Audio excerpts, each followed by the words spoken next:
Brian Clough, welcoming you to Credit-Wise and Law for the Small Business. Now, in the economic climate that seems to be facing us at the present time, no doubt if you have a small business, then you may have a few worries. Hopefully we can allay some of those worries by speaking to an expert in law.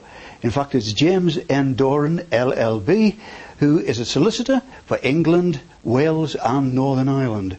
Now, with his help, we can perhaps guide you through some of the finer points that may be causing you a little bit of concern at the present time. Let's go and meet him. What happens if the debtors won't pay? How do you visualise the situation then? Well, first of all, you have to look at what is in the order book. Where do you stand in your business? If you are a sole trader, you must appreciate that you are personally liable for all the debts of your business. The same applies to the circumstance if you are trading as a partnership. And in a partnership, you are jointly and severally liable for all of the debts of that partnership. So it is extremely important that the solicitor knows from the outset what type of business you run and what is the financial state of health of that business. Now, if you are owed money, there are a number of ways in which the law can be used to collect in those monies.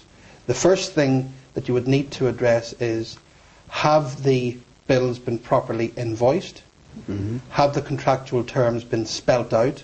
Because if you ultimately have to go to court, you have to satisfy the judge that the person who owes you this money understands that they owe you the money, that they understand that they had to pay you interest on that money, and the title to those goods, for instance, has not passed, if that is the particular circumstance, to the person who's bought those goods, or if title has passed, that the liability to pay the debt is a true one and it's one that you can actually prove.